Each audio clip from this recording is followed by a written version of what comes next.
E aí, galerinha da filosofia, segundo ano, dando continuidade aos nossos trabalhos aqui com os pré-socráticos, que a gente já estava fazendo uma atividade na aula passada, que vocês fizeram um resuminho sobre alguns desses caras aqui. Tá? Eu vim aqui para explicar um pouquinho para vocês sobre essa ideia dos pré-socráticos, né? Aqueles filósofos que antecedem Sócrates, como o nosso título sugere. Esses filósofos, mesmo antes dessa ideia de filosofia, dessa ideia de disciplinas, é claro, né? Eles viam um mundo organizado, ou enfim, pensado, as respostas para as perguntas, né, do mundo naquela época, sendo respondidas pela parte da mitologia, né, pelo conhecimento mitológico. Então eles vão em busca da origem do universo, que eles vão chamar de cosmologia, fazendo referência ao cosmo. E buscam um conhecimento alternativo, né, que vá de encontro, que acabe de uma vez com esse conhecimento mitológico que o povo tinha nessa época para explicar as coisas. Ah, porque chove? Ah, chove porque a gente precisa fazer alguns sacrifícios para um deus, né? Nesse sentido de mitologia. Uh, Aí a gente tem aqui princípios que teriam gerado toda a natureza. Então, para explicar essa cosmologia, o cosmo, né, eles vão em busca de alguns princípios que teriam dado origem ao tudo, né? E aí eles denominam com essa palavra aqui grega, arché, que significa o quê? O início de tudo, matéria ou substância que teria originado tudo. Tá? Então, para esses filósofos pré-socráticos, o princípio seria o arqué. Porém, cada um deles, a gente vai ver cada um detalhadamente logo em seguida, cada um deles vai escolher um princípio, né? Vai escolher um elemento que vai dar origem ao cosmo, né? Que vai decifrar essa cosmologia aqui.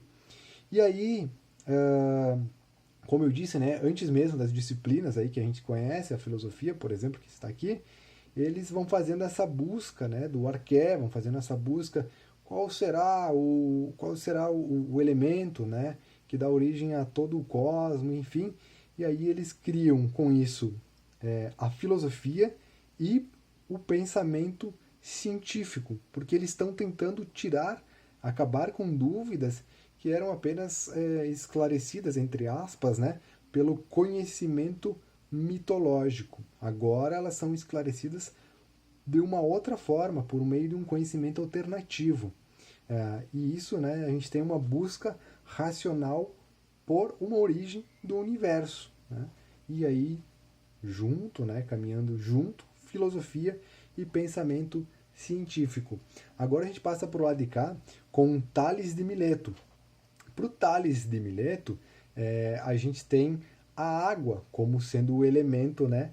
Como sendo a substância que teria originado tudo. Por quê? Porque Tales percebe que todos os seres, né? Alguns com um pouco mais, alguns com um pouco menos, têm certa quantidade ou portam certa quantidade de água.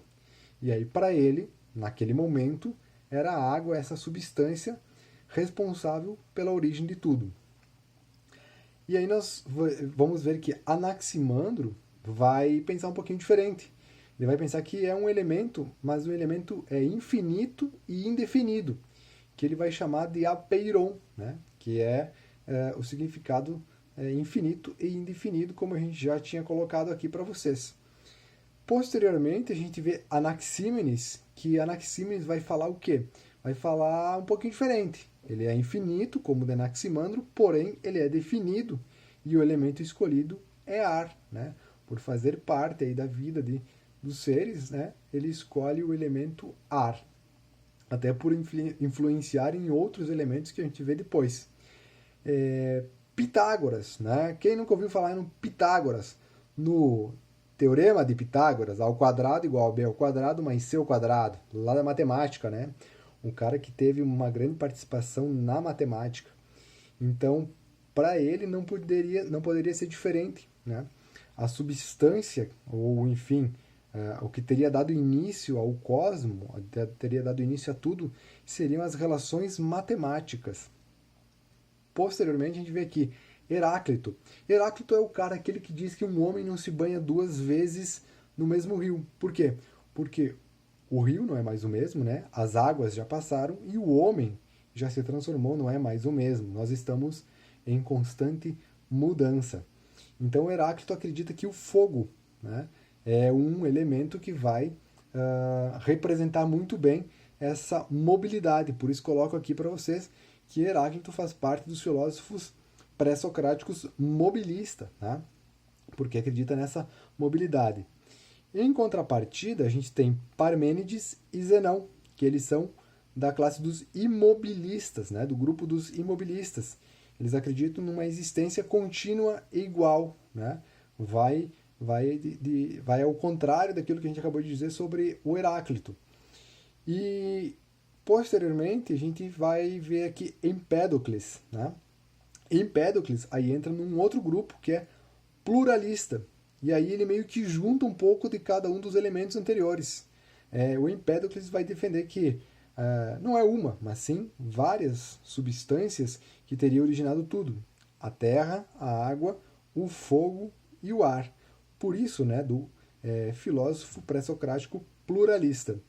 E por último, no vídeo de hoje, a gente fala sobre o Demócrito, né, e o Leucipo. O que eles defendiam? Eles defendiam a teoria atomista. O que é a teoria atomista? Como o nome sugere, é a teoria dos átomos, né? Conforme eles afirmavam, menores partículas da matéria possível.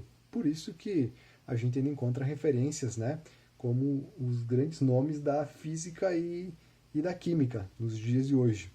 Pessoal, eu espero ter ajudado vocês com esse vídeo, né, sobre os pré-socráticos, dando algumas informações, contribuindo de alguma forma com aquilo que vocês já trabalharam. E espero que vocês tenham gostado. E logo mais teremos mais vídeos, aulas explicativas, tá? Até mais!